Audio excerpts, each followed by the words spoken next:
La industria de videojuegos vale aproximadamente 2.7 veces más que la industria del cine y de la música juntas. ¿Tú sabías que hay más mujeres mayores de 18 años jugando videojuegos que hombres menores de 18 años jugando videojuegos? A los 16 años en mi mente dije, yo no sé cómo le voy a hacer, pero voy a trabajar haciendo videojuegos. Si no estamos tomando a los videojuegos como una industria seria, la verdad es que no sé qué más se necesita, porque la industria de videojuegos es por mucho la industria de tecnología y entretenimiento más cabrona de todos los tiempos hasta el momento.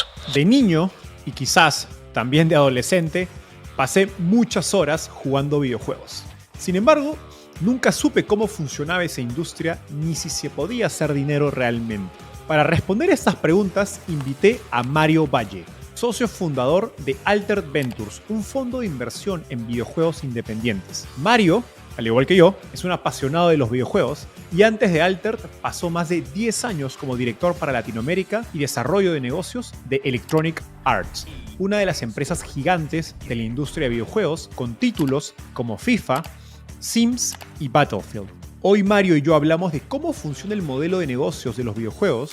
Y si yo invierto en el segundo juego de ese estudio, existen un 68 a 75% de probabilidades de que ese juego me regrese el dinero. ¿Cuáles son las características que hacen a un videojuego exitoso en términos de negocio? La razón del éxito de un Madden, de un FIFA, es porque en la vida real están esas propiedades, sea... Y ya está validada esa IP. Absolutamente validadas, ¿no? Y si es posible hacer dinero en videojuegos desde Latinoamérica. Yo estoy convencido que sí, y yo ampliaría no nada más Latinoamérica. Confieso que soy un amante de los videojuegos y por eso espero que disfruten de esta conversación con Mario Valle de Altered Ventures, tanto como yo. Antes de iniciar el episodio de hoy, quiero hacerte una pregunta. ¿Sabes cuánto tiempo inviertes tú y tu equipo en atención al cliente? En el mundo de las startups, donde cada segundo cuenta y cada cliente es importante, Zendesk se convierte en tu aliado perfecto. Es como tener un equipo de superhéroes de atención al cliente a tu disposición. Zendesk es una plataforma omnicanal que integrará todos tus canales de comunicación como WhatsApp, email y redes sociales en un solo lugar. Gestiona tickets, ofrece una gran experiencia, aumenta tus ventas, pero sobre todo, construye relaciones cercanas con tus clientes gracias a Zendesk. Como beneficio exclusivo por ser parte de la comunidad startupeable, podrás probar el CRM de Zendesk completamente gratis por 6 meses. Y si decides continuar, tendrás 15% de descuento en tu primer año de contrato. Lo mejor de todo es que Zendesk escala de acuerdo a tus necesidades. Desde la oficina prestada donde empezaste hasta la compañía global que quieres construir. Compañías globales como Slack, Shopify y Airbnb confían en Zendesk para su atención al cliente. Ahorra tiempo, dinero y mantén felices a tus clientes. Encuentra el link con la prueba gratuita en la descripción de este episodio. Hola Mario, bienvenido al podcast. Muchas gracias por la invitación, muy contento de estar por acá, feliz. Feliz de tenerte. Empecemos con un poco de tu historia. Eres un OG del mundo de videojuegos y, digamos, y tecnología en Latinoamérica, pues llevas ya un tiempo basado en Silicon Valley, pero cuéntanos del origen, cómo llegaste al fascinante mundo de las startups y, en tu caso particular, al de los videojuegos. Claro que sí, muchísimas gracias. Pues a los videojuegos primero te cuento que fue una historia como cualquier otra. Siempre digo que tiene que ver con un gamer, un chavito gamer que tuvo, en mi caso, la suerte de dedicarse a trabajar en la industria que le fascinó y que le ha fascinado toda la vida. Mi papá un día llegó con la Apple II y me dejaba jugar Saxon, un juego de Sega, a cambio de que yo le dictara código en COBOL, en Fortran o en BASIC. Y pues nada, comencé a jugar y a jugar y a jugar. A los 16 años jugué un juego que se llama Myst. Esto es 1993, que fue para entonces el juego más vendido de PC, un juego en primera persona con una narrativa totalmente disruptiva para entonces. Y yo jugué Myst y me acuerdo perfecto que a los 16 años en mi mente dije, yo no sé cómo le voy a hacer, pero voy a trabajar haciendo videojuegos. En ese entonces en mi cabeza era yo haciendo videojuegos, nunca trabajé haciendo videojuegos como tal, siempre más bien me dediqué a la parte de negocios y de emprendimiento.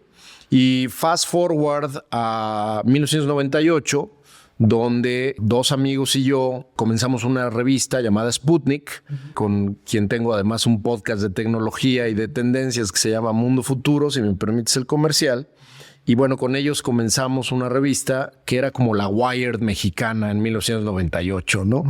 Bueno, muy rápido ese editorial fue creciendo y creciendo y creciendo, y con un gran amigo que desgraciadamente ya falleció, fundamos en esa misma editorial una revista de videojuegos en 1998 también, unos meses después, llamada Atomics. Y bueno, yo estaba fascinado porque finalmente estaba yo relacionándome con gente de Square Enix que quería saber qué estaba haciendo la revista Atomics, o que le hablábamos a Nintendo, conocíamos a gente de Xbox. Entonces fue una aventura muy interesante. Yo tenía 21 o 22 años para ese entonces. La editorial creció mucho, Enzo. Estamos hablando de la explosión del .com, ¿no? En 1999, 2000.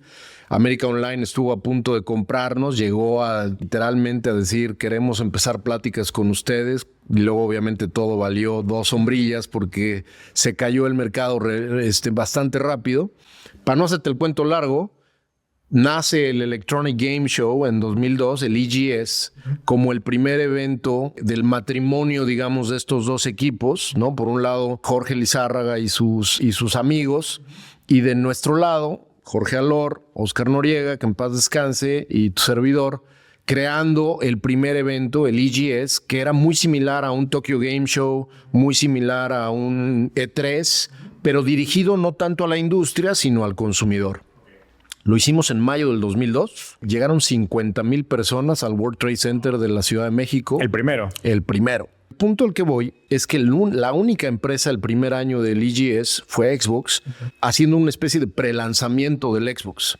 Para el 2003 ya estaba Nintendo, ya estaba Electronic Arts, ya estaba coqueteando con nosotros Ubisoft, obviamente repitió Xbox. Y bueno, pues el resto es historia, porque 2004, 2005, 2006, 2007, el EGS se convirtió en el evento de América Latina de videojuegos al que llegaban todas las compañías, ¿no? Y la verdad es que nos enorgullece mucho decir y presumir que el EGS se convirtió en una plataforma de impulso, en una especie de trampolín para que la industria de videojuegos en América Latina siguiera creciendo de una manera formal. Como parte de esto, Electronic Arts me dice: oye, voy a abrir oficinas, me encantaría que tú nos ayudaras a abrir las oficinas de EA. Y pues no la pensé, yo tenía 29 años en ese entonces, jamás había trabajado para una empresa. Electronic Arts me contrató para abrir las oficinas de EA en Latinoamérica, me tocó abrirlas en 2006, me invitaron acá a Silicon Valley en 2010. Y me quedé hasta 2016 trabajando para Electronic Arts, sin haberme ido del EGS en realidad nunca, sin haberme, digamos, distanciado tal cual de todo lo que estábamos haciendo en México. Al mismo tiempo, en 2011, tuve la fortuna de conocer a muchísima gente que ya estaban siendo pininos a nivel startups. Conocí, por ejemplo, a César Salazar y a Santiago Zavala. El punto es, estaba yo feliz porque, por un lado, estaba en una empresa como Electronic Arts, y por otro lado, pues empezando mis pininos como inversionista ángel en varias iniciativas, hasta el 2016 que decidí salirme de Electronic Arts después de 11 años para lanzar Altered Ventures, que al día de hoy, 7 años después, sigue poco a poquito y con dinero prácticamente, en su gran mayoría, dinero mío y de mi socio, en este caso Memo Ochoa, el portero de la selección. Hemos ido poco a poco invirtiendo de una manera muy pequeña, pero también muy especializada, ¿no? Me gusta mucho decir que en Altered Ventures somos super smart money. Somos poquitos, o sea, tenemos poquito dinero, pero la verdad es que lo hacemos valer. Con Altered Ventures, pues digamos como que está coronándose 25 años de carrera, digamos, que tengo en videojuegos, pero desde una perspectiva que hace converger mis 2 pasiones. Por un lado, la inversión y el mundo de las startups y el mundo de la innovación, y ver cómo apoyo desde mi propia trinchera a distintos emprendedores que también son game developers, porque estamos en realidad nosotros hablando de que invertimos en game developers y en pequeños game studios. Y por otro lado, el mundo de los videojuegos, que pues es lo único que sé hacer en mi vida, ¿no? O sea, al final del día la industria de videojuegos es la única que conozco de manera fuerte, ¿no? No me considero yo un financier, ¿no? No soy una persona que te sepa hacer modelos financieros súper complejos, ¿no? Entiendo, pero no soy financiero, soy gamer. Mario, y hablando de eso, de que eres gamer, entiendes, digamos, trabajas con game developers, digamos, en español básicamente son quienes desarrollan los videojuegos, los diseñadores, la gente de producto, de tecnología. Mientras nos has contado tu historia, has mencionado múltiples compañías que hacen videojuegos, ¿no? De distintas maneras. Me pregunto hoy, ¿qué hace divertido un videojuego? Cuando tú empezaste nos hablaste de este juego en Sega que pues era un punto donde si encontrabas un juego, digamos, date por bien servido, ¿no? Hoy el mercado es mucho más competitivo. Tienes consolas, acá en el móvil tenemos millones de videojuegos, muchos gratuitos. Entonces, como si tuvieras que dividir, digamos, los componentes que hacen que un juego sea divertido, ¿cuáles serían? Es una pregunta súper interesante porque creo que yo, y quizás estoy sesgado, ¿no? Como dicen, I'm biased, pero la verdad es que yo sí creo que hay dos industrias desde el punto de vista mediático y además de avance tecnológico en términos de UX, UI, que marcan el futuro de esto. Uno es el porno y otro son los videojuegos, ¿no? Es algo que se dice muy a veces a la ligera, pero es cierto, ¿no? Alguna vez escuché una historia de que el feed de Facebook, que es como este gran quiebre en redes sociales, fue muy inspirado por la industria de videojuegos. Totalmente, ¿no? A nivel UI y UX, pero sobre todo User Interface, mucho de lo que hoy tenemos con cómo interactuamos las máquinas, sea en una pantalla de un teléfono o en un website o en una tablet, mucho de lo que hacemos, e incluso hasta en un Smart TV, mucho de lo que hacemos en términos de intercambiar la relación máquina-ser humano, nace por los videojuegos, ¿no? Estoy convencido de que la gente que sabe desarrollar videojuegos está hecha de aquí a la eternidad para poder encontrar trabajo en cualquier otro rubro desde el punto de vista de UI y UX. Dado ese paréntesis aparte, completamente sesgado, contestando a tu pregunta, yo creo que la industria de videojuegos ha tenido una evolución no nada más desde el punto de vista económico y social. La industria de videojuegos hoy vale más de 200,000 millones de dólares y es impresionante el crecimiento que ha tenido a doble dígito de manera sostenida durante muchos, muchos años. Pero más allá del crecimiento y de la evolución como una de las categorías de entretenimiento y de tecnología más contundentes en los últimos años, la verdadera evolución que ha hecho a los videojuegos, tú lo dijiste muy bien. Por un lado, el costo de hacer un videojuego ha disminuido, pero la exigencia del consumidor para esperar un videojuego que verdaderamente atrape su interés ha crecido tremendamente. También es mucho más difícil. Y no quiere decir que solamente porque tú tengas 50 o 500 millones de dólares para crear un videojuego y un equipo de 300 personas para crear un videojuego en un Unreal Engine con las gráficas más impresionantes, tengas asegurado el éxito desde el punto de vista de atrapar al consumidor. ¿Qué se necesita para atrapar al consumidor? ¿Te acuerdas de Flappy Bird? No. ¿No? Bueno, Flappy Bird fue un juego hecho por un vietnamita de 19 años que seguramente el nombre no lo ubicas, pero te vas a acordar perfecto de este pajarito que solamente revoloteaba y se elevaba con el tap de tu pulgar. Y tenía que atravesar lugares que tenían poco espacio y que estaban constituidos por un tubo verde al estilo Mario Bros, ¿no? Entonces, el gran reto era hacer que desde el punto de vista de la física del juego, que este objeto, que era un pajarito, revoloteara y que tú tuvieras que calcular los taps. Estamos hablando de un videojuego que le costó, yo creo que unos $500 cuando mucho a una persona de 19 años en Vietnam y cimbró a la industria entera, ¿no? Cimbró a la industria entera no nada más desde el punto de vista de que este güey ganaba $50,000 diarios por publicidad, por la cantidad de gente que había bajado ese juego, ¿no? Estamos hablando de que cimbró a la industria porque le dijo en su cara a todas estas enormes empresas públicas que hacen videojuegos con millones de dólares que lo único que se necesita es hacerle engagement, verdadero engagement al consumidor para tener literalmente su cara pegada ahí, ¿no? Muchos ejemplos vinieron antes y después. Podríamos hablar de Angry Birds, ¿no?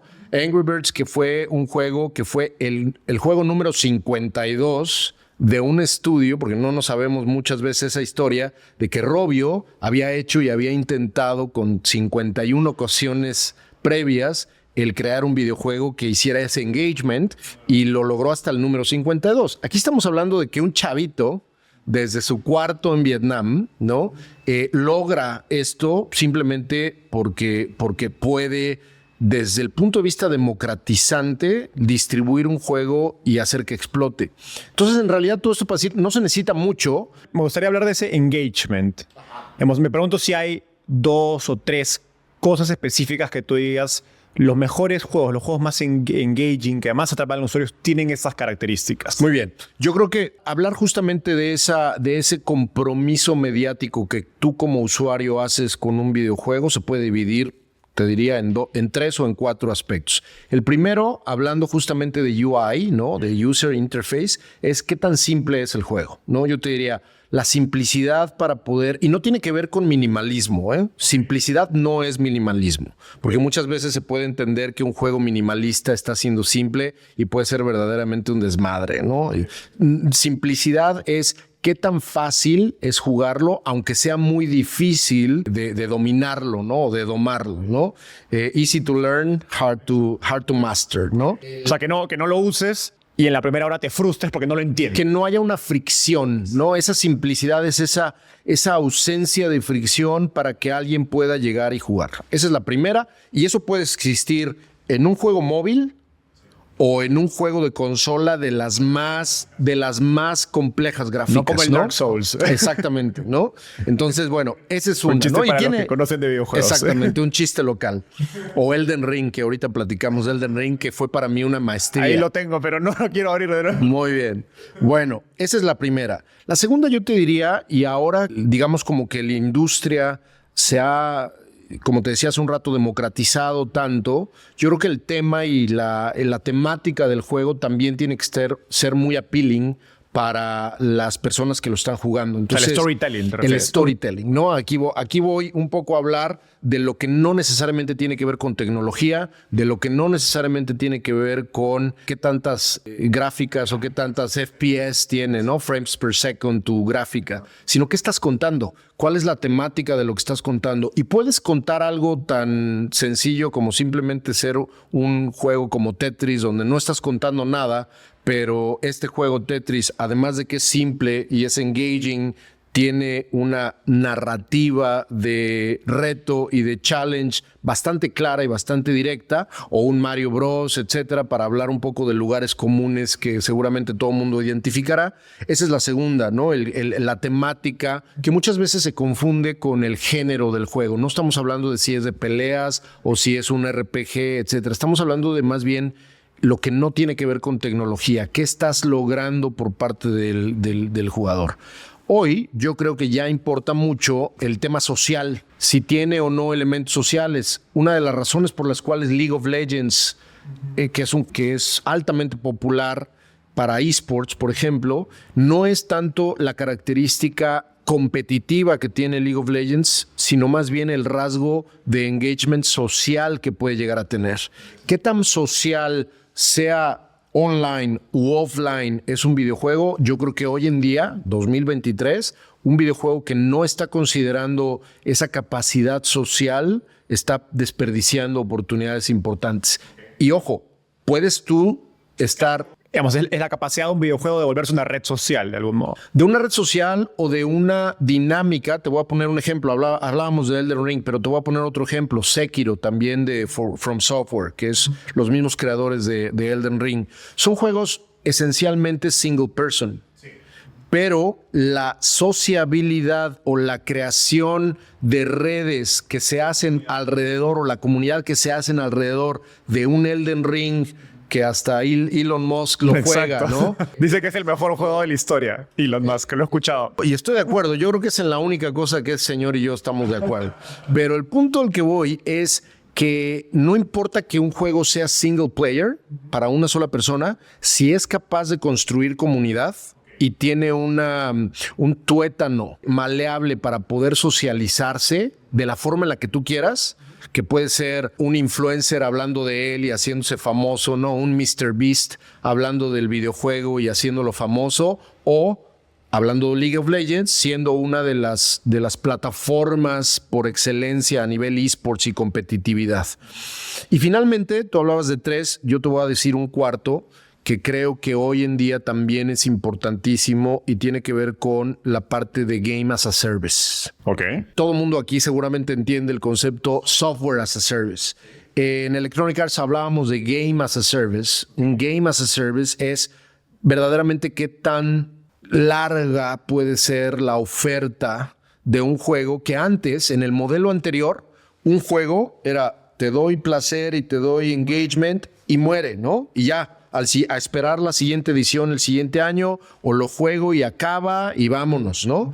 Hoy en día, la perspectiva de los emprendedores, ni siquiera estoy hablando de los grandes estudios, estoy hablando de los estudios y de los emprendedores que a lo mejor me están viendo, que quieren hacer un videojuego, si no están pensando en cómo incorporar un elemento de Game as a Service, donde tienen live ops, donde tienen telemetría, donde tienen una estrategia de base de datos, donde tienen a lo mejor una estrategia de DLCs, de downloadable content, que a lo mejor se va a entregar una vez cada 3 meses o una vez cada 6 meses, etc. Si no hay una continuidad para tratar de construir IPs y no nada más madrazos de un juego y listo, también creo que estás empezando potencialmente a perder Esto lo dices competitividad. Desde la perspectiva del negocio, porque entiendo eso, o sea, claramente el estudio o un distribuidor como Electronic Arts quiere que el juego tenga mayor, digamos, vida de anaquel, ¿no? Que dure más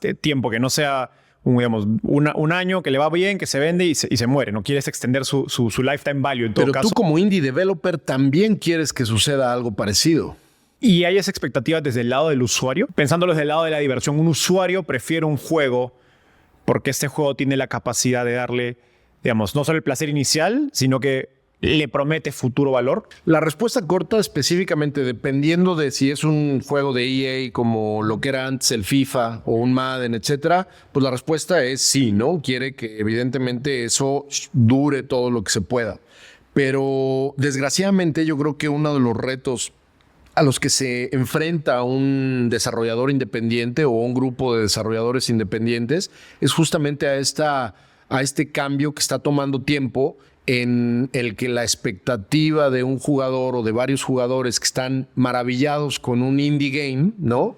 Con un juego como Limbo, por ejemplo, o con un juego como Inside, que son juegos que en su momento fueron totalmente disruptivos en el mundo independiente, pues obviamente uno se queda picado, ¿no? Pero no todos, para ser muy sincero contigo, no todos los consumidores están esperando justamente esa estrategia de continuidad.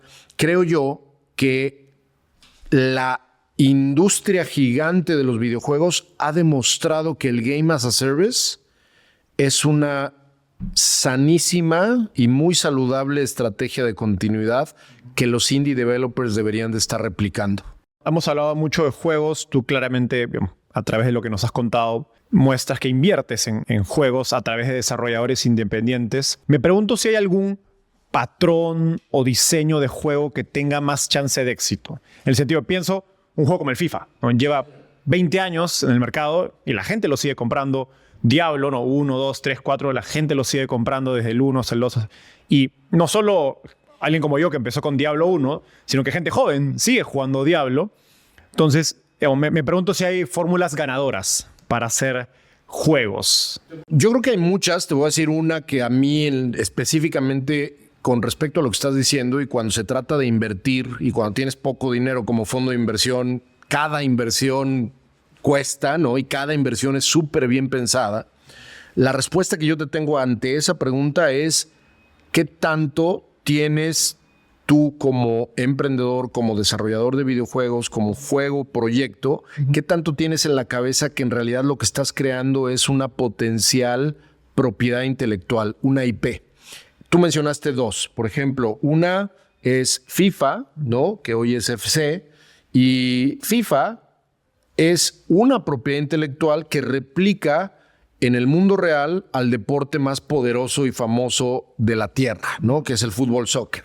Y evidentemente cada una de las características creativas dentro de ese juego, sea un estadio, un club o un jugador, es en sí misma una IP.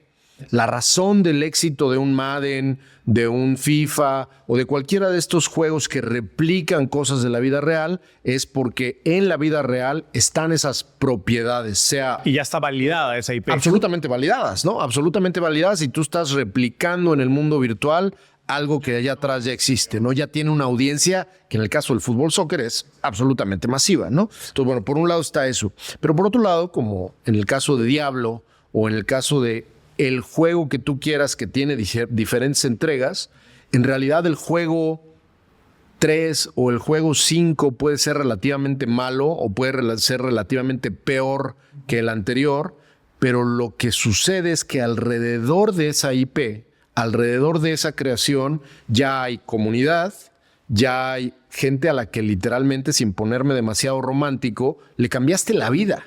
Le cambiaste la vida con un juego, ¿no?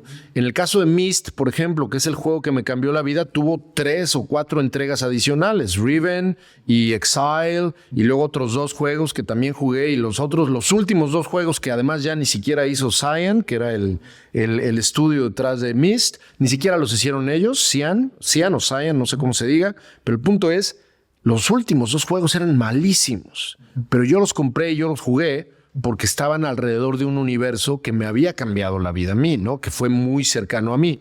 El punto al que voy, insisto, tratando de no ponerme demasiado cursi, es la característica que creo yo, que quisiera creer, y no solamente lo creo desde el punto de vista emocional, hay data que lo demuestra, facilita el posible éxito de un videojuego, es que antes que sea un videojuego, se convierta en una propiedad intelectual, que tú estés proponiendo una propiedad intelectual, una historia rica, robusta, una música presente también, ¿no? Pienso mucho en Journey, por ejemplo, no sé si jugaste ese videojuego, que te hacía llorar, ¿no? El jugar Journey te hace llorar, ¿no? Y bueno, ¿qué es decir de The Last of Us, no? Que The Last of Us es un juego de zombies. Not very creative, ¿no? O sea, no es una metodología. Hay 1000 juegos de zombies. Y sin embargo, la propiedad intelectual alrededor de la historia de The Last of Us hizo que incluso primero fuera un juego y luego fuera una serie. Entonces, no es que haya una fórmula como tal, pero si las emprendedoras que me están viendo quieren hacer un juego, antes de pensar un juego, sería bueno pensar una potencial propiedad intelectual. Me encanta. Ese es creo que un gran insight acerca de cómo hacer juegos. Ahora, me gustaría hablar de los emprendedores, los desarrolladores, ¿no? ¿Cuáles son esas habilidades que se necesitan para crear juegos exitosos? Porque al final de cuentas, las estás evaluando en los juegos y los equipos en los que inviertes, ¿no? Y quiero compararlo con un tipo de entretenimiento con el que todos somos más familiares, que es el cine. Sí. Entonces, el cine es una forma de entretenimiento más pasiva. Los videojuegos, en cambio, es más interactiva. Entonces, digamos, me pregunto, ¿los genios creativos detrás de los videojuegos tienen alguna habilidad particular, única, que quizás es diferente a la que tendría un director de Hollywood, por dar un ejemplo? Me encanta esa pregunta. Te la voy a responder en 2 aristas. La primera es la figura del game designer, ¿no? El game designer o el diseñador de juegos es esta mezcla extraña entre alguien que escribe y alguien que dirige, como en las películas, pero también alguien que ejecuta o incluso en muchas ocasiones alguien que programa o modela en 3D, ¿no? Entonces el game designer, sobre todo en estos equipos pequeños o relativamente pequeños en los que nosotros tratamos de invertir o a los cuales tratamos de apoyar, el game designer puede ser un todólogo, ¿no? Entonces, en el caso, por ejemplo, de un juego que tiene $400 millones de presupuesto y cientos de personas, pues obviamente los roles están perfectamente establecidos y hay toda una pirámide operacional alrededor de ese juego, ¿no? Como una Big Tech versus una startup. El punto al que voy es que la característica fundamental de esta figura llamada Game Designer es bien interesante, no nada más desde el punto de vista que mencionaste de la interactividad, porque hay que decirlo con todas sus letras, independientemente de que la naturaleza del medio es otra.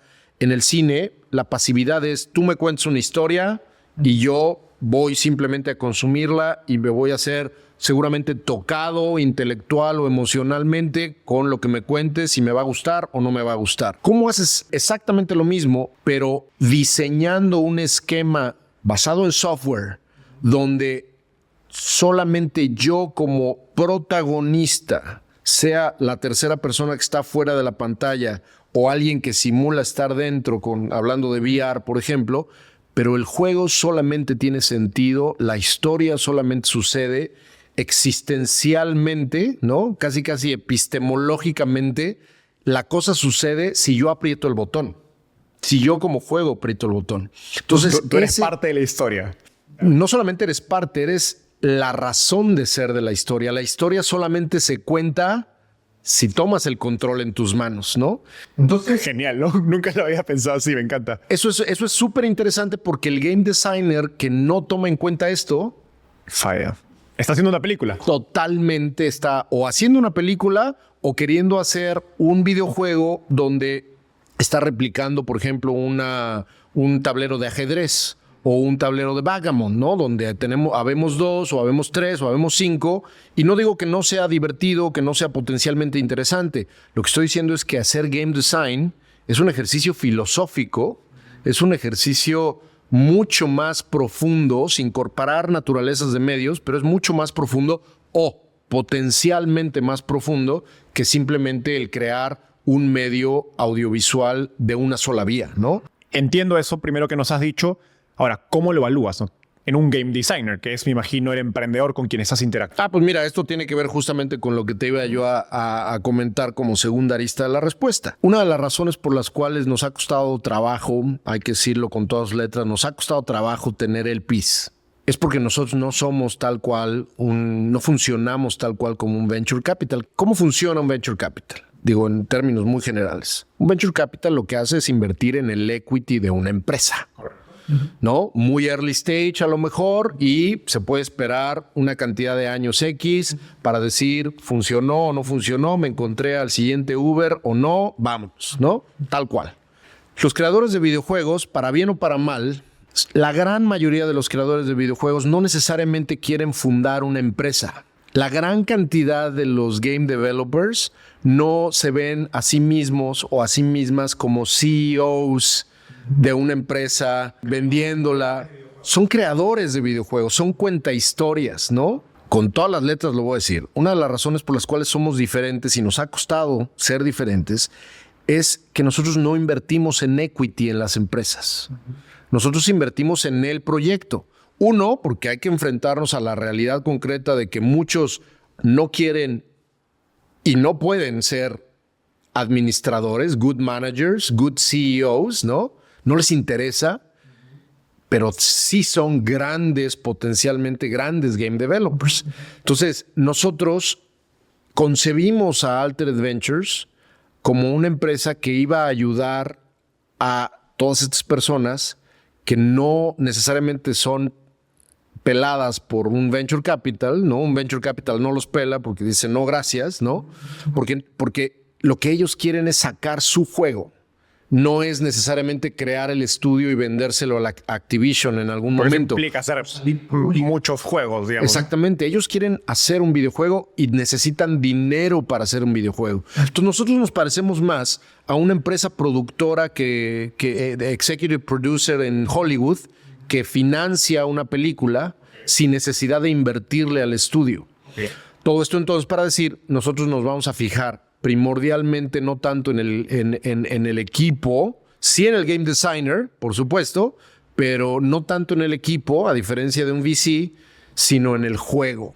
Nos vamos a basar primordialmente en el proyecto, ¿no? Y esto... ¿Y estás evaluando, ya hay métricas en ese proyecto? ¿Ya ha sido lanzado o todavía no? No. Nosotros apoyamos a juegos que no han sido lanzados. Entonces, en ese sentido, estás evaluando lo que habíamos hablado al inicio, que es el potencial de ese juego de ser una estrella. Exactamente. Y que no necesariamente me va a regresar 1000X o 100X u 8X, como muchas veces el VC intenta, sino que simplemente, por un lado, el modelo de negocio de nosotros, que ahorita podemos platicarlo si quieres, pero el modelo de negocio de nosotros está más bien con el compromiso de darle el cash flow, es un cash flow investment, de darle el cash flow a estos creadores y no esperar un porcentaje de su compañía a cambio, sino más bien esperar un porcentaje de las ventas de este producto al que estamos nosotros apoyando, ¿no? Me queda claro. Ahora me gustaría hablar del negocio de los videojuegos, ¿no? Y quiero hacer como una pequeña... Creo que ya hemos tocado varios de esos temas, pero bueno, para los emprendedores, inversionistas que nos escuchan y que probablemente están totalmente desinformados sobre la industria de videojuegos, al igual que yo, más allá de pagar mis $60 por Elden Ring o el FIFA, ¿cómo describirías las características principales del modelo de negocio de los videojuegos modernos? Nos has hablado de Electronic Arts, esas empresas grandes con las que mucha gente puede estar familiarizadas. Digamos, ¿cuáles son esas cosas más importantes que alguien que no está familiarizado debería entender? Mira, yo creo que para contestar eso hay que navegar por varios, digamos, como hechos o hard facts que creo que vale la pena listar y que además siempre los tengo en la cabeza y te los puedo decir así muy rápido. Primero que nada hay que considerar de nuevo que la industria de videojuegos vale aproximadamente 2.7 veces más que la industria del cine y de la música juntas. Es una locura y además esto no es nuevo. La primera vez que sucedió que los videojuegos vendieron más que música y que cine fue en 2003, hace 20 años. En 2003 los videojuegos fue el primer año que rebasaron a estas dos industrias. El 2007 o 2008, año de crisis, creo que fue más bien 2008, en el año de crisis, los videojuegos rebasaron por primera vez, ahora sí, ni siquiera poniendo juntas al cine y a la música, le llegaron a lo que vendieron en 2008 los videojuegos. Bueno, exactamente eso, pero ahora ponlo 2.7 veces música y cine y ni así le llegan a los 210 mil millones de dólares que vende la industria de los videojuegos. Y estoy hablando solamente, Enzo, de hardware y software. Si nosotros le sumamos lo que no se mide alrededor de la industria de videojuegos, como por ejemplo todos los influencers que están haciendo y hablando de videojuegos en Twitch o en YouTube o en Facebook, y hablamos de sponsorships que tienen que ver con el mundo de esports, etcétera, la industria asciende a más de 300 mil millones de dólares. Estamos hablando de algo que está acercándose a la industria aeroespacial, ¿no? Entonces, si partimos de esa premisa y partimos de la premisa de yo creo que del 2000 para acá comenzó a haber un cambio también demográfico en la gente que juega videojuegos. Los videojuegos durante los años en los que yo comenzaba a jugar videojuegos y en los años de mi adolescencia y en los años de mi early adulthood eran los malos de la película, ¿no? O sea, juegas videojuegos, seguro eres un freak en potencia, no tienes novia, lo cual en mi caso era completamente cierto, no tienes novia, no tienes amigos, no tienes vida social, eres un freak de los videojuegos, hablas todo el día de videojuegos, qué miedo, ¿no? Qué miedo, era absolutamente cierto y qué miedo. Hoy, la industria de los videojuegos, te voy a decir, te digo, varias estadísticas. ¿Tú sabías que hay más mujeres mayores de 18 años jugando videojuegos que hombres menores de 18 años jugando videojuegos? Wow. ¿Tú sabías que la mujer promedio que juega videojuegos tiene 43 años? ¿Que la edad promedio del videojugador a nivel mundial es 39 años? ¡Qué locura! Los y las videojugadoras son gente como tú y como yo y como cualquier persona. O sea, hoy en día, gracias a la explosión, por un lado, de la plataforma móvil, que hoy en día es 40% de todos estos 200 mil millones de dólares provienen de la industria móvil, y 60 a 80% mes a mes de lo que venden las app stores en in-app purchases son videojuegos. 60 a 80% month over month. Entonces estamos hablando de que si te dedicas a la inversión o a por lo menos ver ecosistemas de dinámicas económicas y financieras alrededor de los medios y no tomas en serio a estas alturas a los videojuegos, you're being a little bit dumb, ¿no? O sea, si no estamos en 2023 tomando a los videojuegos como una industria seria, la verdad es que no sé qué más se necesita, porque la industria de videojuegos es por mucho la industria de tecnología y entretenimiento más cabrona de todos los tiempos hasta el momento. Entonces, bueno, dicho todos estos temas, hay un montón todavía de telarañas psicológicas alrededor de los videojuegos, que si aumentan las posibilidades de que alguien sea violento, que hay un montón, ¿no?, de intentos de correlación. Y bueno, no te voy a rezar aquí absolutamente todos los estudios científicos, académicos, universitarios que desde hace 20 años están rebatiendo de manera dura y directa que no hay correlación alguna al contrario, ¿no? Hay muchos estudios, hay un estudio del MIT que me encanta que dice que los videojugadores y las videojugadoras son potencialmente mejores ciudadanos. Así tal cual, ¿no? Para ya contestar la pregunta a partir de todas estas premisas, los videojuegos y la industria de videojuegos, yo creo que específicamente hablando de América Latina o del US Hispanic, son una industria todavía desperdiciada en términos de emprendimiento y en términos de inversión. Hoy 2023, hay un montón de fondos de inversión que siguen buscando desesperadamente a un proyecto de fintech más a donde le puedan meter dinero, ¿no?, y que crezca muchísimo. Ni vamos a comenzar a hablar de inteligencia artificial porque no terminamos nunca, ¿no? Hay tantos rubros que tiene enamorado, y muchos de ellos con mucha razón, enamorado a la perspectiva tanto de inversionistas como de emprendedores, que los videojuegos, sobre todo en América Latina, en el US Hispanic y en mercados emergentes, sudeste asiático, el mundo árabe, etcétera, están como en el último lugar o en el penúltimo lugar como posibles aspectos para emprender y para invertir.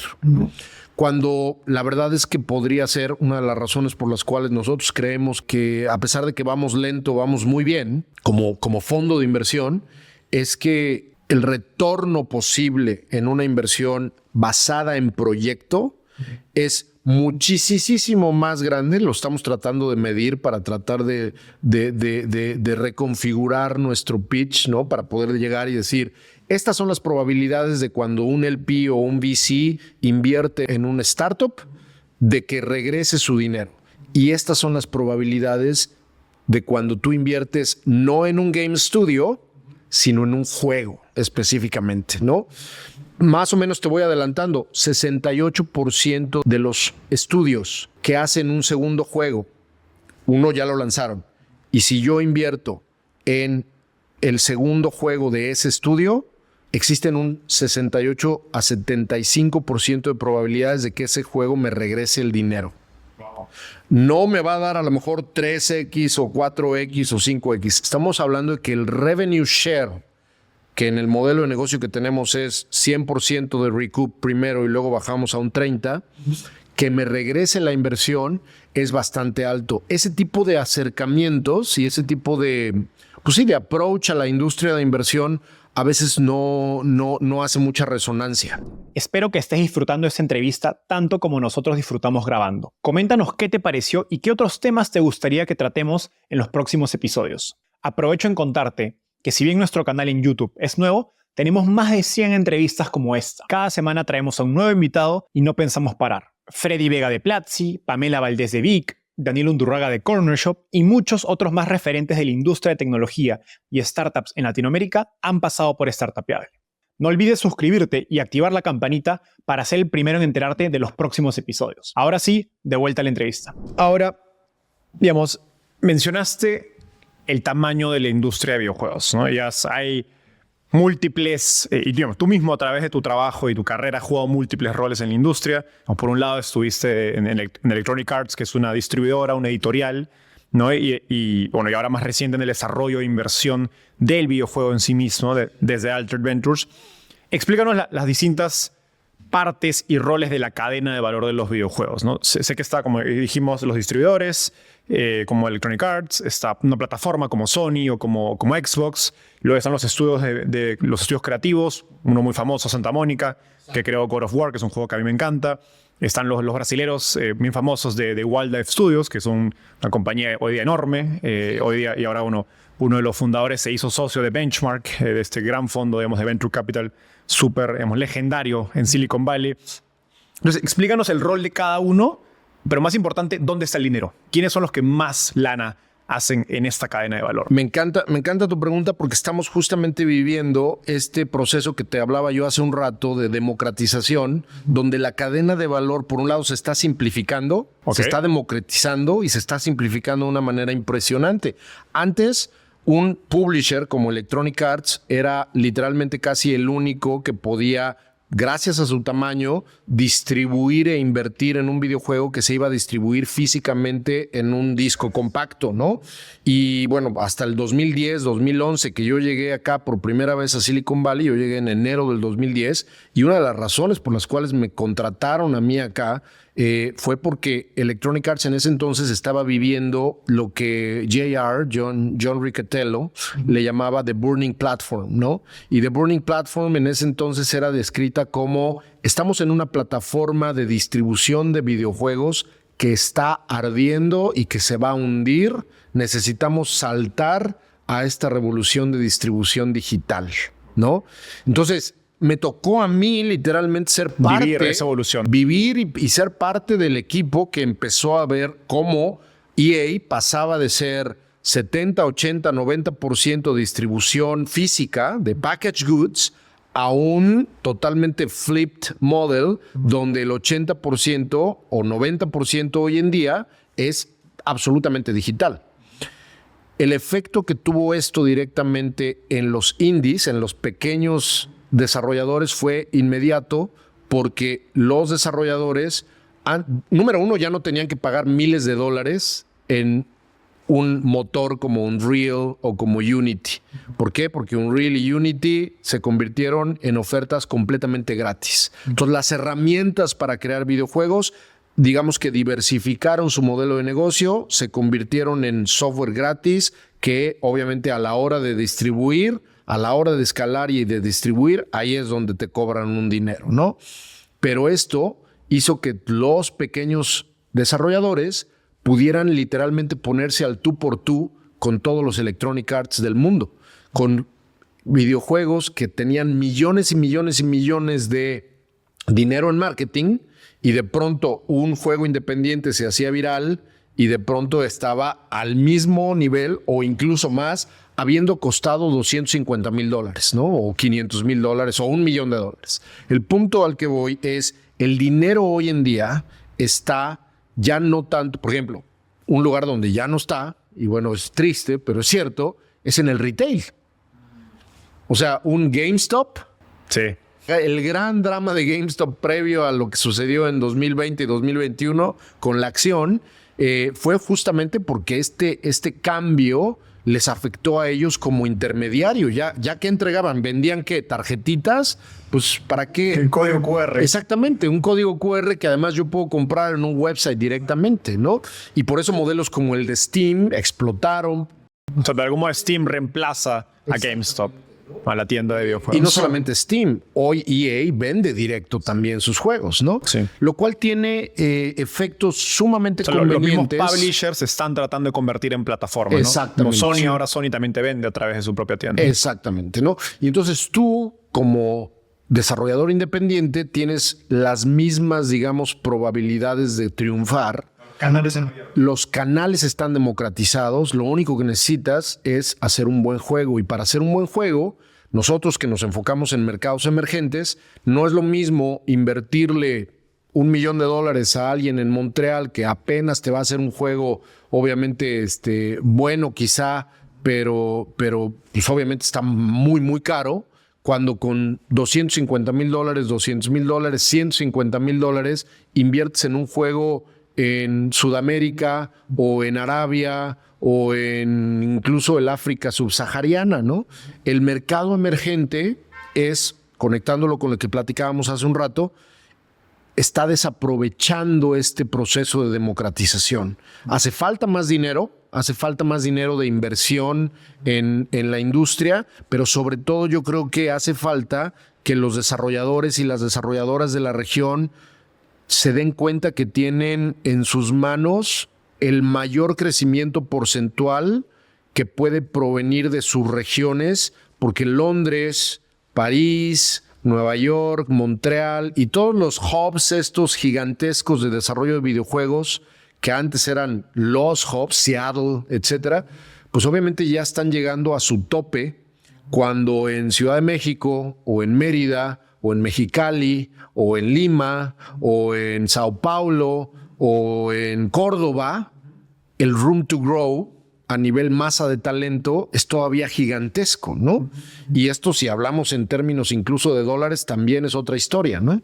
Ahora, desde la perspectiva del usuario, del jugador, ¿por qué el estudio independiente local, ¿no? En México, en Uruguay, en Argentina o quizás en Arabia, en el sudeste asiático, como mencionabas, tiene una ventaja para crear un juego que sea más interesante versus el estudio internacional desde Los Ángeles, desde California? Claro, la respuesta puede ser muy análoga a por qué un producto indie de cine o un producto indie de música puede tender a ser diferente a lo que ya nos dan de una manera como súper masiva y un Hollywood o un o un YouTube en Las Vegas, ¿no? Que yo no sé cómo se mantienen en pie esos viejitos, pero está rompiendo también récords, ¿no? No está peleado, pero eso quiere decir que el low budget media world tiene muy buenas posibilidades también de dejar su huella en el mundo de los videojuegos.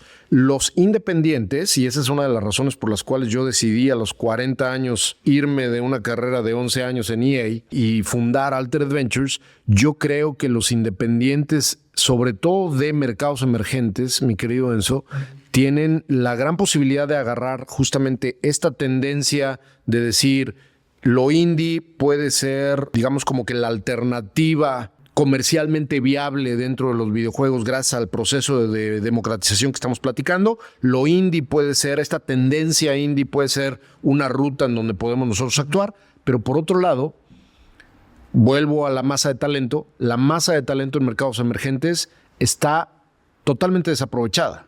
Hay un montón de gente que gracias a... Te voy a poner un ejemplo en Latinoamérica que me gusta.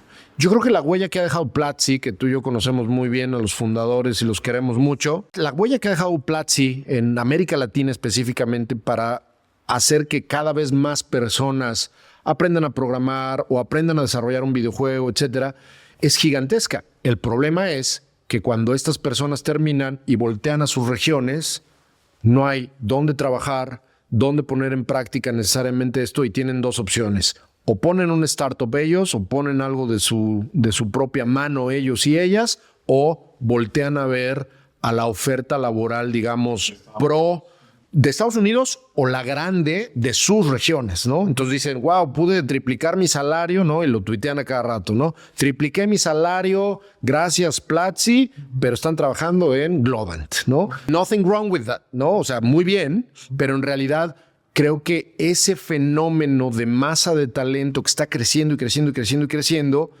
está desperdiciado porque podrían, o por un lado, considerar efectivamente, olvídate ya de videojuegos, el seguir emprendiendo desde el punto de vista no por las rutas, digamos, ya tradicionales o probadas, ¿no? Ya creo que tenemos suficientes fintechs en la región. Observemos qué más se puede hacer. Por ejemplo, Open Source AI. No hay mucho a nivel Open Source AI en América Latina. Hay un montón de wrappers del API de OpenAI, ¿no? Y todo el mundo está trabajando con APIs de Pinecone y de un montón de cosas. Pero pues eso es en realidad el entender con Python cómo puede ser un wrapper de API. No hay, por lo menos que yo conozca, muchísima gente en la región creando AI open source desde cero o LLMs, ¿no? Desde cero.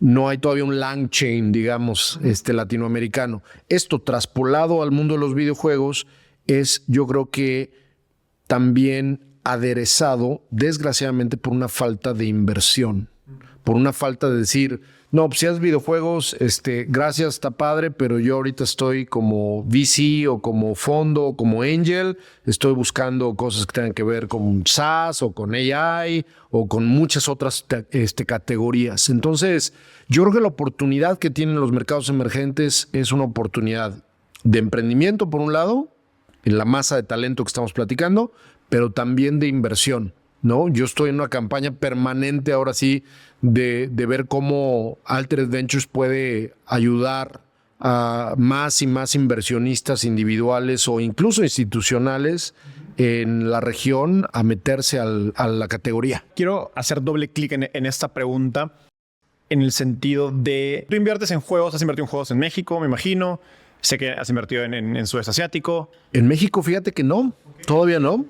No lo digo con orgullo, pero... Pero en Sudamérica me comentaste, creo que en... Claro. Por ejemplo, Uruguay es el más fresquito. Por ejemplo, esta compañía, cuando un juego indie hecho en Uruguay tiene éxito, usualmente es para venderle al mercado latinoamericano, para venderle a Uruguay o para hacer un negocio global. ¿Cómo se ve el éxito de estos juegos, de estos desarrolladores de juegos independientes? No, en el caso de Golden Dog, así se llama el estudio basado en Montevideo. Un saludo a Gastón y a todo el equipo. En el caso de Golden Dog y del juego que están lanzando, justamente en diciembre, enero, se hace el lanzamiento ya, porque el juego ha estado en Early Access en Steam durante ya buen rato.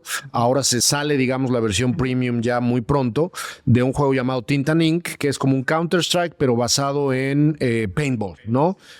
Y la verdad es que está realmente bien hecho, tiene un gameplay increíble, etcétera. Bueno, el punto es que la gran mayoría de los downloads que provienen de Tintan Inc., ahora que ya tenemos mucha telemetría del Early Access, provienen de países como Estados Unidos. Hay un montón de gente en centro-este de Europa que está bajando el juego y el juego está primordialmente en inglés y lo puedes topear obviamente en muchos otros lenguajes, ¿no? Pero es un juego que intencionalmente está creado para lanzarse globalmente, ¿no? Eso no quiere decir que no haya oportunidad en juegos un poco más localizados que le hablan a lo mejor a un público un poco más, digamos, no sé, si estás hablando de algo que tenga que ver con folclore o un one time, etcétera, pues obviamente eso no quiere decir que no haya oportunidad ahí. Nosotros primordialmente nos enfocamos en buscar juegos. No necesariamente, insisto, estoy en esa campaña, pero todavía no estoy contento ni satisfecho con la cantidad de inversiones que estamos haciendo en mercados emergentes, porque no hay todavía esos proyectos que creo que pueden tener ese éxito, ¿no? Acabamos de cerrar una inversión, por ejemplo, en un juego hecho por un estudio chiquitito, pero basado en Florencia, en Italia, que además está impresionante. Es un juego para móviles, para tablets y para web, pero el punto al que voy es, el juego tiene que estar pensado, preferentemente tendría que estar pensado para lanzarse globalmente, porque hoy es como una película, ¿no? A menos que seas una temática muy vertical. La disponibilidad de pago en Latinoamérica es menor. Así es. ¿No? Simplemente por la diferencia entre lo que gana un americano o un europeo y un mexicano, peruano, brasilero. Entonces, obviamente, la capacidad de monetizar es menor. Y por eso preguntaba si eran estos juegos enfocados al mercado local, no aprovechando ese sabor local, o simplemente aprovechando el talento que tienen, vamos a competir a un mercado global. Muy rápidamente, ahora que estás diciendo esto, tip gratis para los y las emprendedoras que nos están viendo. Creo que un mercado emergente que está absolutamente subexplotado en términos de contarle historias muy enfocadas a ese mercado nada más, a nivel videojuegos independientes, es el US Hispanic. Interesante. Yo creo que un juego indie que estuviera dirigido solamente al US Hispanic pudiera ser un madrazo. Así que si lo están haciendo, échenme un grito. Quiero ir cerrando este tema del negocio antes de luego meternos de lleno a Latinoamérica para ir cerrando. Hablamos un poco de cómo ha evolucionado el modelo de negocio de los videojuegos. Y quiero hablar específicamente de cómo se monetiza, ¿no? Cuando yo era niño, como decía hace un ratito, yo compraba los discos por $30 o $60 del PlayStation 2, 3. Voy a confesar, a veces lo falseaba también. Ahí en Perú había un mercado donde te instalaban un chip y podías descargarlo gratis. Así que... Hiciste lo mismo que hizo el 99% de América Latina. Exacto. Creo que en México le hice flashear. Exacto, eso. Y obviamente comprar el disco, o sea, más allá de digamos, si uno lo paga o no, creo que era una mala experiencia desde la perspectiva que tenías que invertir buen dinero en un juego que no sabías si te iba a gustar realmente, ¿no? Era muy basado en el tráiler, en lo que decía en la cobertura, en el empaque. Hoy, en cambio, los juegos han, virado totalmente en su gran mayoría, a free to play o más baratos, y luego monetizan por niveles, ¿no? Dependiendo de cuánto te gusta, cuánto estás dispuesto a invertir. Pues he escuchado tengo entendido que en gran parte de los videojuegos la monetización viene de lo que le llaman como los whales, ¿no? Las ballenas, que hay gente que se gasta miles o cientos de miles de dólares en juegos. Entonces, mi pregunta es, cuéntanos cómo ha sido esa evolución del modelo de monetización, digamos, cuánto paga la gente, cómo pagan, y también los márgenes, ¿no? Cómo ha variado los márgenes, porque hace un ratito mencionabas el caso del retail, que de algún modo ha salido de la ecuación. ¿Eso significa que los juegos son más rentables?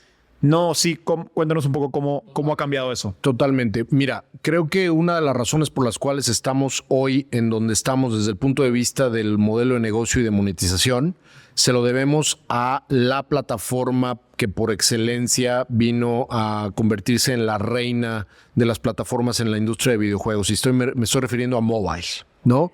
La llegada de mobile y la llegada del App Store, ¿no? Y a este nivel, creo yo y estoy convencido que Steve Jobs y compañía cambiaron al mundo porque cambiaron un modelo de negocio que cambió modelos de negocio. Porque no solo es el teléfono y el App Store. Absolutamente. O sea, es el modelo de negocio con el teléfono, con cómo funciona el teléfono. Entonces, por un lado tienes el masivo alcance que los smartphones tienen a nivel mundial. Estamos hablando de 3.500 millones, casi 50-60% de las personas vivas que hay en este planeta tienen un smartphone activo, ¿no? Y no estoy hablando de teléfono celular, estoy hablando de smartphone, ¿no? Touch. El modelo de negocio cambió no solamente por esta, penetración del hardware, sino también por la revolución tremenda de distribución de software que estos aparatos tuvieron, ¿no? Al final del día, los primeros que exploraron este modelo freemium y este modelo de in-app purchases, que hoy se le llama, pues fue justamente todas las apps que podían tener una versión gratis, podían tener una versión premium y tenían una versión gratis a la cual tú le podías hacer un lock a ciertas cosas, fuera un termómetro o fuera una aplicación contable o la aplicación que fuera. Cuando los videojuegos, tanto indies como los grandes players de videojuegos comienzan a ver esto y ven que esto es una manera realista de monetizar en este sector de hardware, pues lo hacen sin dudarlo y además lo hacen con todo el poder de tener las IPs de su lado y entonces podemos hablar de EA Sports, es en The Game, pero en mobile, cómo podías bajar gratis el FIFA o podías bajar gratis el Madden y obviamente pagar ciertas cosas, pero luego empieza a haber como una serie de creatividad impresionante. A mí me tocó, uno de mis roles dentro de EA fue estar trabajando en esta división dentro de Electronic Arts que tenía que ver se llamaba Global Media Sales, GMS, que estaba dedicada a crear desde cero estrategias para monetizar, por ejemplo, in-game advertising, toda la parte de in-game advertising o toda la parte de monetización lateral, ¿no? Te voy a poner un ejemplo. En un juego, hay muchísimos juegos que te dan la opción para avanzar en el juego o para que te den ciertos números de monedas o etcétera. Te dicen, no compres, no me compres. Tienes dos opciones o incluso ni siquiera, olvídate de que me des dinero. Pero tienes que chutarte estos tres, a lo largo de tanto tiempo, tienes que chutarte estos 3 ads de 20 segundos. Entonces, si quiero yo hacer el unlock de tal o cual nivel o quiero que me den, es un ejemplo de eso, ¿no? Donde me dan una publicidad a nivel video, puedo o no interactuar con esa publicidad y curiosamente, comparado con el completion rate que tiene YouTube, que creo que es del 20% o menos, esto de tiene la publicidad hablas. De la publicidad en video, ¿no? El completion rate. ¿Cuándo fue la última vez que tú dijiste, un ad en YouTube y está ahí el skip video, el skip ad? Jamás, o si no jamás, muy rara vez, no vas a darle clic al skip ad, ¿no? Bueno, pues esa es la razón por la cual literalmente casi está en single digits ya ahora el completion rate de YouTube en ads. En videojuegos tiene el 90% de completion rate, ¿no? O sea, te chutas ese ad, aunque le hagas caso o no le hagas caso. Al final del camino. A mí me escandaliza mucho, te voy a decir paréntesis, me escandaliza mucho y lo he tuiteado miles de veces, que el mundo entero se siga sosteniendo de la publicidad. O sea, tú volteas a ver un reporte de Google financiero, trimestral, o de Meta, o de Amazon. Bueno, Amazon está más nivelado. pero el grado en el cual el dinero que fluye en este planeta tiene que ver con publicidad, nada más, o sea, Google y Facebook nomás, es todavía muy escandaloso, ¿no? Entonces, ojalá que el metaverso no se trate de estar viendo a cada rato publicidad de estas maneras, porque va a ser muy decepcionante. Pero bueno, cerrando el paréntesis, este tipo de modelos de negocio de monetización o product placements que tienen que ver con cómo un producto es parte de la historia, ¿no? Y no nada más con ahí está el producto, sino cómo realmente el producto puede funcionar como un protagonista temporal de una historia que puede tener unos gráficos impresionantes. Ese tipo de monetización yo creo que la vamos a seguir viendo y se va a salir, como ya lo estamos viendo, se va a salir del hardware mobile y va a seguir invadiendo, como en el caso de Halo, que hoy en día, o un Warzone, son juegos gratis, ¿no? Hoy ya son juegos 100% gratis que van, o Fortnite, ¿no? Que son 100% gratis y que unos te dan la opción de comprar armas o loots, ¿no? O las pieles, los skins. Que te van a servir para tener un mejor desempeño dentro del juego.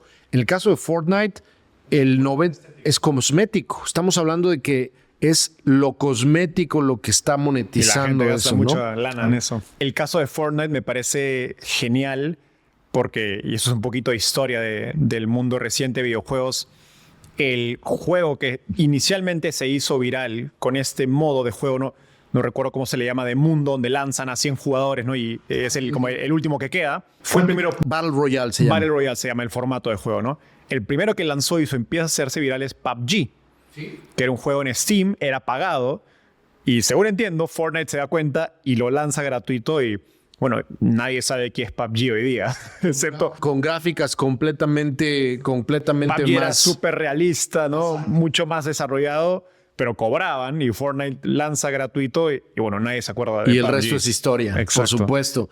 Yo creo que vamos a seguir viendo esto en otras plataformas, Enzo. Yo estoy muy, muy entusiasmado por el Vision Pro de Apple.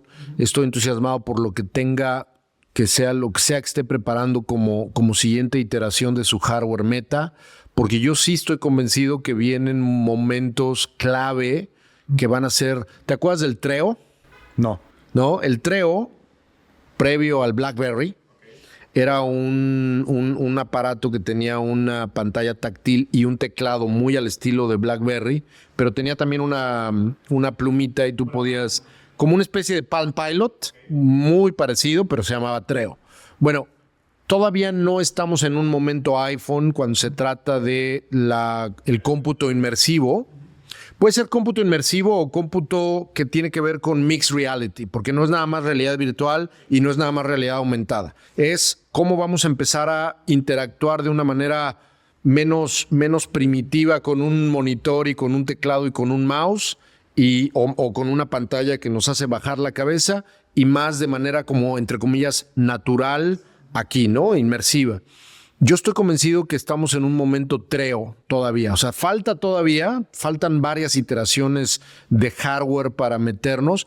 Y yo creo, y estoy también convencido, que quienes van a ser el piloto, la prueba piloto para explorar todos estos pedazos de hardware nuevos que vienen y que se avecinan, pues van a ser los videojuegos. ¿Qué cosas crees que las empresas no relacionadas con videojuegos pueden aprender de las grandes empresas de videojuegos? Excelente pregunta.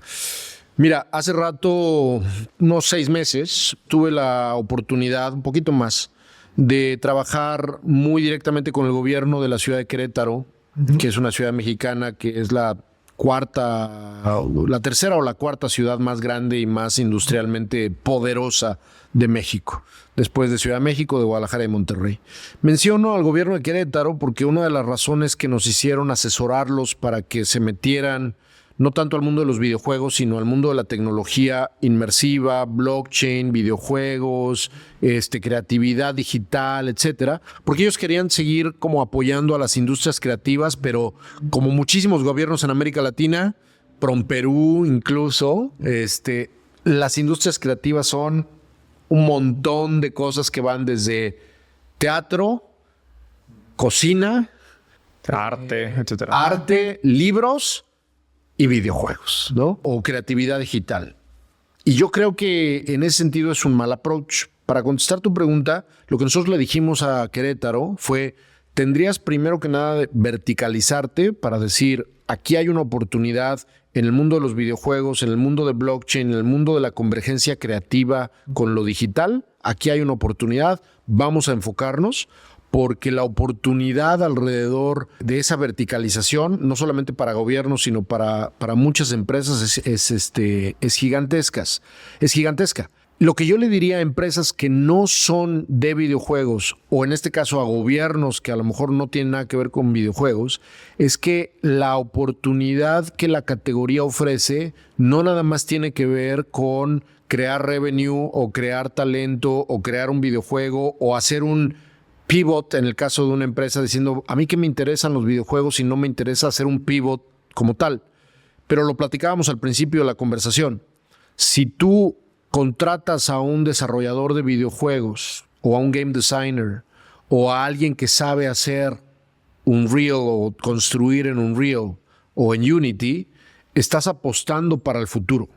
Estás apostando para que el día de mañana, que lo que sea que haga tu fintech o lo que sea que haga tu software, no importa de qué categoría es, pueda aterrizar en blandito a la hora de que en esta revolución inmersiva o de UIs completamente engaging, un game designer o un game developer te ayude un poco a aterrizar. Entonces, bueno, por un primer lado te diría, yo creo que los game developers y el talento que tiene que ver con videojuegos es un talento que debería de ser mucho más tomado en cuenta a la hora de contratarse.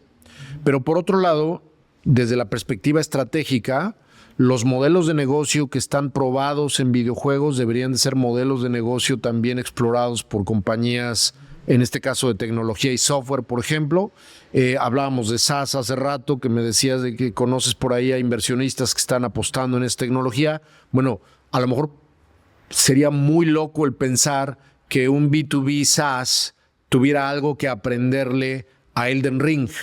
Y yo te garantizo que si hay opción de que ese pedazo de software aprenda cómo se presentan las armas y los milestones que cubre el personaje de Elden Ring, va a eliminar un montón de churn en su user acquisition o en su CAC, ¿no? Estoy poniéndote ejemplos muy burdos. Y me encanta eso porque a eso es justamente lo que iba. O sea, creo que hoy día se habla del concepto de gamificación, ¿no? A nivel de experiencia de usuario. Los videojuegos jamás hablaban de gamificación porque los juegos son gamificación por diseño, ¿no? Entonces creo que hay, y luego hablamos del tema del free to play, o sea, hoy día hay muchos SaaS que son gratuitos, ¿no? O hacen el famoso product-led growth, donde tratan de empezar porque los hacen los usuarios y eventualmente luego le venden al comprador o a los dueños de las empresas. Pero todas esas estrategias se probaron antes en videojuegos. Al menos y un poco leyendo y entendiendo la historia de estas industrias, parece que los videojuegos en muchos casos es la punta de lanza de muchas de estas técnicas o estrategias a nivel de negocio, a nivel de producto, a nivel de diseño. Eso justamente era a lo que iba. Ahora imagínate cuando venga ahora sí la revolución inmersiva, cuando venga ahora sí la posibilidad de que yo esté aquí contigo platicando y manipulando menús y haciendo doble clic en tu cara para ver cómo está en tu Instagram, etcétera. Ese tipo de diseño inmersivo va a ser probado primero en mundos virtuales, donde el metaverso nació hace 30 años y se llaman videojuegos, ¿no? Totalmente. Vamos a ir cerrando la conversación y metiéndonos de lleno a Latinoamérica. Hablamos un poquito de Latinoamérica y algunos ejemplos. Nos mencionaste el caso de esa compañía en Uruguay. Pero quiero hacerte una pregunta muy a secas, ¿no? Yo crecí escuchando a mis papás decirme, acá saludos a mis papás, que estaba perdiendo el tiempo, ¿no? Jugando videojuegos. y hoy uno escucha, digamos, los números que nos has dicho de la industria de videojuegos, que es pues, enorme, más grande que música y cine juntos varias veces. Pero personalmente se siente lejana, ¿no? O sea, como latinoamericano, como peruano, digamos, solo conozco a 2 personas que han hecho dinero importante en la industria de videojuegos. Tú eres uno de ellos, estás acá. El otro es Esteban Sosnick, mi jefe en Rich Capital, quien fundó dos estudios creativos de videojuegos y tuvo la oportunidad de vender ambos. Pero suenan a casos muy particulares, muy extremos, ¿no? Entonces, La pregunta seca es, ¿se puede hacer dinero en videojuegos desde Latinoamérica? Yo estoy convencido que sí, y yo ampliaría no nada más Latinoamérica. La verdad es que la necedad que yo traigo desde hace 5 años que le dimos este reboot a Altered Ventures, porque una de las cosas que no mencioné es que comenzamos como un VC tradicional, asociados con un VC. Luego cada quien digamos, se fue por su lado de manera muy amistosa, pero el punto es, desde hace 5 años, 2 años después de que lancé Altered Ventures, empecé este otro camino que es difícil, te soy súper sincero, es difícil porque sí se puede hacer dinero en videojuegos en mercados emergentes, no nada más América Latina, pero estamos enfrentándonos a estos 2 problemas primordiales, que es los emprendedores no están encontrando la ruta probada de otros emprendedores que digan hacer videojuegos es la onda. Y ahí va lentamente, va lento. Faltan modelos de rol. Así es, va lento, pero ahí va. Te voy a poner el ejemplo de México. México, cuando yo comencé en esto hace 25 años, yo creo que tenía 4 estudios de videojuegos. Hoy tiene más de 300. 300 estudios chiquitos de videojuegos que ahí la llevan, ¿no? Tuvimos en el EGS, justamente porque me toca ir todos los años a Gamescom ahí a Alemania, vi en Gamescom un área indie que quise replicar en el EGS desde el año pasado, lo volví a hacer en esta ocasión. Te voy a poner simplemente números. ¿Cuántos juegos indie mexicanos tuve, sin contar los internacionales? ¿Cuántos juegos indie mexicanos estuvieron en el EGS 2022? Como 30. ¿Cuántos juegos mexicanos indies estuvieron en el EGS 2023 este último noviembre? Aproximadamente 55, ¿no? Entonces, ahí va. Y sin embargo, no estamos donde yo quisiera que estuviéramos. Entonces, creo que en corto la respuesta es yo creo que sí, espero que sí. Estamos haciendo nuestra parte para que así sea, pero eso no quiere decir que vaya a ser un camino fácil. Yo creo que hay todavía muchos inversionistas que convencer, mucho LP que buscar, gente que se convenza no solamente del modelo, sino de la industria y de la categoría, y también mucho emprendedor a quien quitarle un poco el miedo o la timidez de decir, me encantan los videojuegos, pero no veo que aquí pueda construirse algo. Y el hecho de que no haya un interés de desarrolladores de videojuegos, por lo menos en general, no digo que no exista, pero lo que te decía hace un rato, no hay gran interés, no hay gran hambre de un emprendedor que tiene un estudio de videojuegos de ser el CEO, ¿no? Sí, lo hacen más difícil todavía. Lo hace más difícil, No es gente de negocios usualmente. Porque es más como del lado artístico, más de yo quiero hacer mi videojuego y necesitas encontrar esa combinación exactamente. Qué interesante. O sea, tienes el talento artístico, pero falta esos emprendedores más con una mirada de negocio que quieran conectarse y poco traigan el capital, digamos, vean más la parte del negocio y se conecten con ese talento que ya existe en Latinoamérica, como dices. Qué interesante, no era consciente de eso. Siendo súper prácticos, digamos, si volvemos a la cadena de valor que hemos hablado, ¿no? Están las plataformas, las App Stores de algún modo, Steam, están luego las distribuidoras como Electronic Arts, los estudios, ¿no? Ya hemos mencionado varios ejemplos. Al menos desde mi perspectiva, parece difícil competir en los 2 primeros casos. Plataformas distribuidoras que parecen ser, es como Hollywood, ya está en Estados Unidos, ¿no? Pero en el juego, en la película, sí puedes competir. ¿Es correcto? ¿Estás de acuerdo con esto? ¿O dónde ves tú la oportunidad para que de un mercado emergente Estoy de acuerdo puedas competir? Y recurro de nuevo, por ejemplo, a la analogía del cine, por ejemplo, ¿no? El crear Hollywood de nuevo en otra zona del mundo, pues va a estar difícil, ¿no? Abu Dhabi lo está intentando, pero creo que le va a costar más, más Bollywood un poco, pero además Bollywood está, sí, lográndolo, pero de una manera absolutamente local, ¿no? Entonces, yo creo que no es lo que faltan no son plataformas, ¿no? No es necesario que venga otro Steam, a lo mejor no es necesario que venga un intermediario, y ahorita hablamos de los publishers, pero yo creo que lo que hace falta es que el talento ponga manos a la obra y cuente más historias appealing globalmente, ¿no? Que sean globales. En los últimos 12 meses han surgido tecnologías como clonación de voz, el caso de Eleven Labs, imágenes como Midjourney, Runway, que edita los videos de una manera espectacular. Y creo que no hace falta ser un genio para imaginarse lo que se puede hacer con esas herramientas al combinarlas, o quizás alguna de ellas tendrá todo junto en los próximos meses o pocos años. ¿Cómo crees que esto va a influenciar la industria de videojuegos, el tipo de videojuegos que se crean?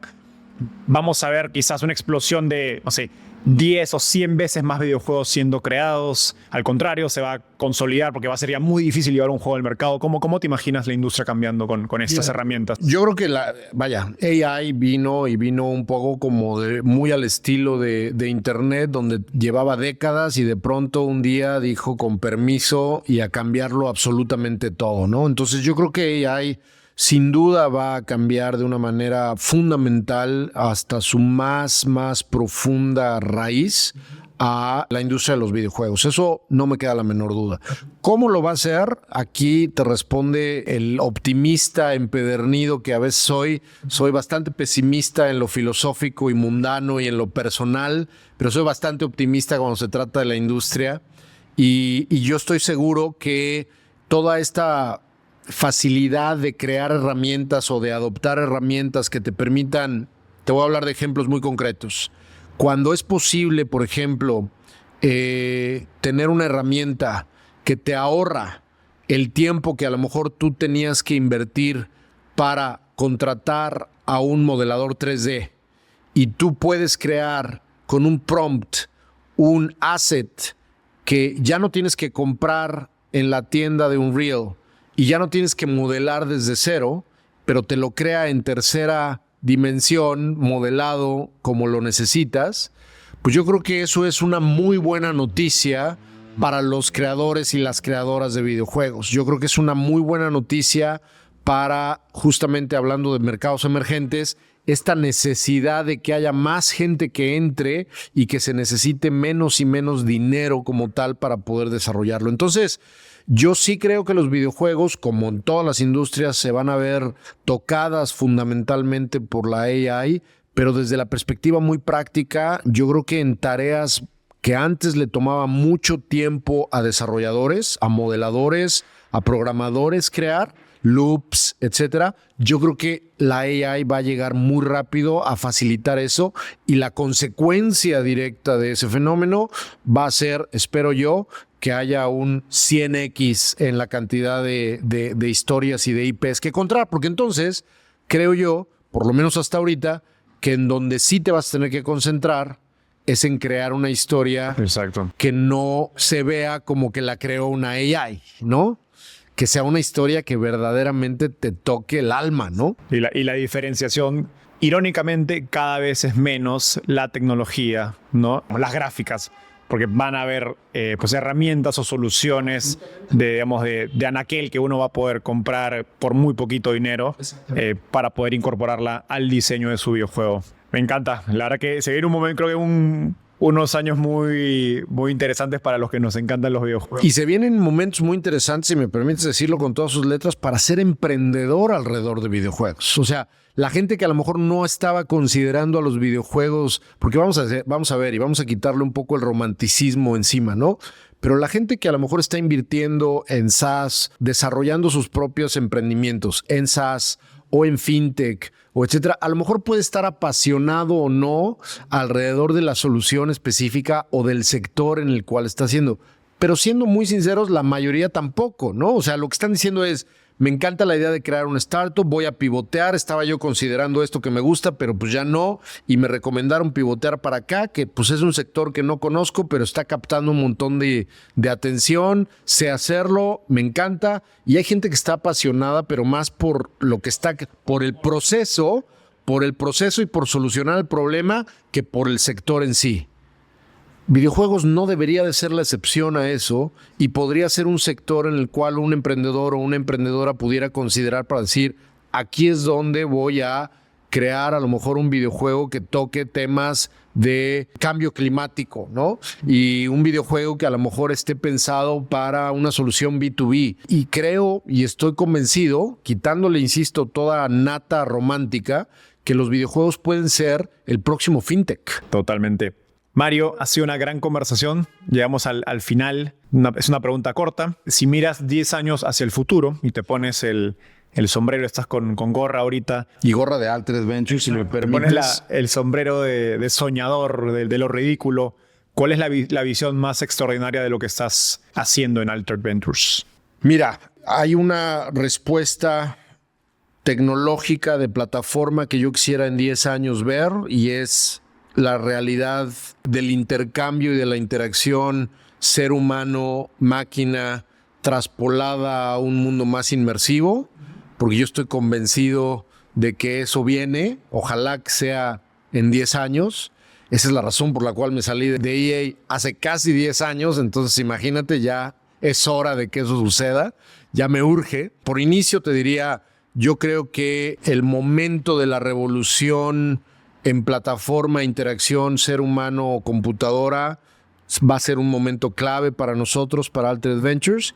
Y por otro lado, una de las razones por las cuales estamos nosotros explorando desde hace año y medio el movernos también a Abu Dhabi y explorar Abu Dhabi como un lugar donde estar, es en esta misión que tengo de hacer que Altered Ventures deje de ser como Scrappy, el perrito de Scooby-Doo, ¿no? Donde pues, era bravo y sabía lo que hacía y era súper inteligente, pero pues era de este tamañito, ¿no? Veo que Altered Ventures en 10 años puede verdaderamente tener un tamaño mucho, mucho más grande del que hoy tenemos, sea que lo hagamos desde acá, desde Silicon Valley, con dinero local o con dinero de América Latina, o en otros territorios que estamos estudiando desde hace rato. Sí tengo muchas ganas de en esta, pues podríamos llamarle segunda vuelta de Altered Ventures, que en este caso más bien sería la tercera, ¿no? Si tomamos en cuenta la primera vida de Altered Ventures, que fue ser un VC tradicional, la segunda siendo este mini fondo de inversión, que en realidad más bien es un club de inversionistas, tal cual. Quiero que tengamos el tamaño suficiente para poder apoyar a mercados emergentes, a emprendedores en videojuegos de mercados emergentes que tengan ganas de hacer cosas que revolucionen. Entonces ahí es donde veo que podemos estar en 10 años. Ojalá que así sea. Me encanta esa visión. Mario, gracias por el tiempo. Y acá terminamos. Un gusto tenerte en Startupeable. Gracias a ti, mi querido Enzo. Un saludo para toda la gente que ve Startupeable. Y pues aquí nos vemos en la próxima. Gracias. Y si están emprendiendo en videojuegos, ya saben a quién echarle el grito. @Altered Ventures ahí en Twitter. Perfecto. Gracias, Mario. Gracias por acompañarnos hasta el final del episodio. A diferencia de un inversionista, no te cobramos por nuestra sabiduría, pero para poder seguir creciendo necesitamos de tu ayuda. Así que comparte este episodio con tus amigos emprendedores. Y si quieres recibir el resumen con lo mejor de todas nuestras entrevistas, no dejes de suscribirte a nuestra newsletter dándole clic aquí. Nos vemos en el próximo episodio.